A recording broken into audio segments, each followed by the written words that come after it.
162. Let's get to the last film in the trilogy, which is Star Trek Beyond. Came out in 2016. It is directed by Justin Lin, co-written by Simon Pegg, and it stars basically the same cast along with Sofia Boutella, Idris Elba, and a few others. And the synopsis is: the crew of the USS Enterprise explores the furthest reaches of uncharted space, where they encounter a new ruthless enemy who puts them and everything the Federation stands for to the test.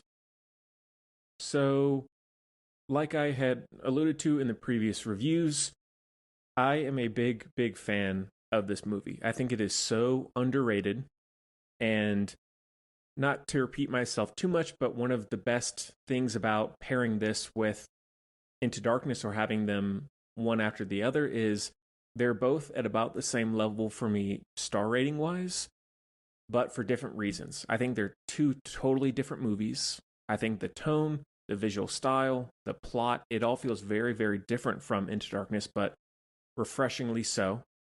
I think that one of the best parts or most refreshing things and surprising things is where Into Darkness is more epic, it's more plot heavy, I think, and it partly comes down to, I think, Simon Pegg's writing, because he's a great writer, and also Justin Lin, who, funny enough, I actually saw him speak at a Sundance Film Festival conference or press conference a few years ago, which is pretty cool.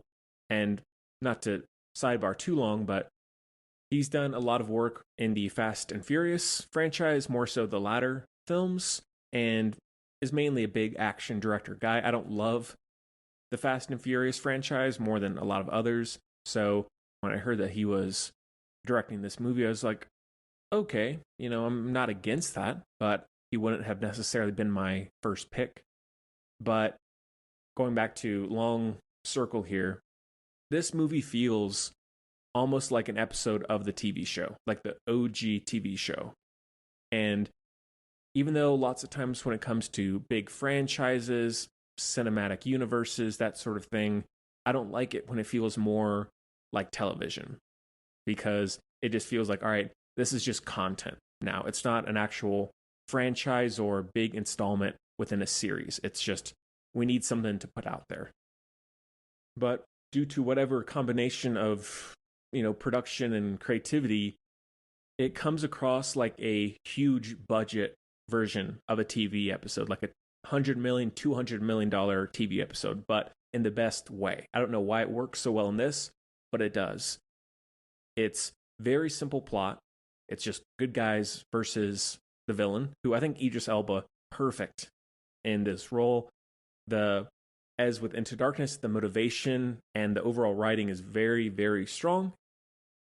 But best thing personally about this movie is Sofia Boutella, who I love in everything. I think this was one of her big breakout roles. She is amazing in this. Everything about that character I love. The design, and once again, the writing, her performance, the physicality, and I would be more than happy if she appears in the next movie, should we get one. There's just something about that character of Jayla that is so entertaining, so fun, so kind of badass. I could not get enough of that character. And even having only seen it once, I was like, I want to go see it again just to see that character on screen. So, wish she was in it more.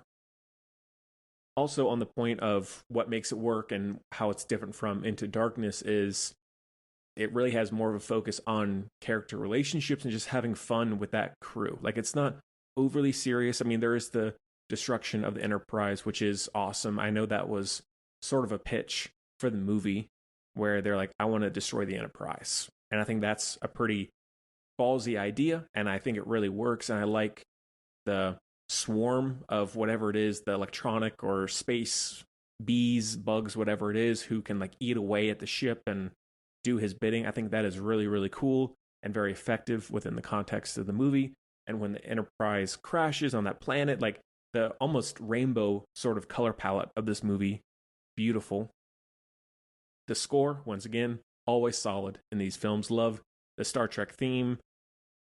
And Also, one thing that I haven't mentioned in the first two reviews is some people rag on it, some people laugh at it. I love the look of the classic Star Trek uniform. Some people say it looks like they're hotel clerks. That's funny, but I think it really works for me. I don't know exactly why. Maybe it's just that classic look, but I love the vivid coats that they wear of the blues and reds and yellows, the very distinctive look, the emblem. I think all things design wise about Star Trek in general, but especially these new movies, very, very good for me. And talking about some other specific scenes, the opening, the peace offering with Captain Kirk, hilarious. A really, really good start to the movie, and I like the design of those creatures. The prisoner breakout scene on the planet is really fun. Oh, and one last scene, the thruster run scene with like the destruction at night, really good. And what I can say that this movie does, this is the only one of the three that is truly fun. It's goofy, it's weird, it's colorful, it's a little scattered, it's just characters being put in different places on a map and they have to find their way back to each other. Awesome. Cannot get enough of that. Would love if more movies did that. So I feel like if I had to rewatch one, if I just wanted to have some Star Trek fun, I would put on this one. But if I wanted more of the darker stuff, the grittier stuff, the more heavy emotional weight, the mental weight, I would watch Into Darkness. And I really hope that with 4, I don't need to see this one repeated, but I hope they really do take notes from why this one works, which, I mean, maybe it doesn't work for everybody. I know some people were kind of lukewarm on it.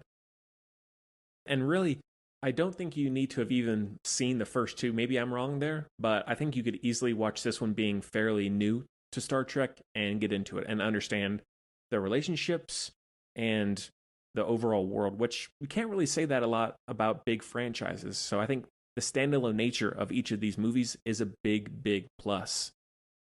But it is at times inherently less impactful. Like I feel like I have to do a little bit more digging to think of the scenes I actually really like. It's more everything together that makes it what it is, which is all right. Nothing wrong with that. So that is a heavy 4.5 out of 5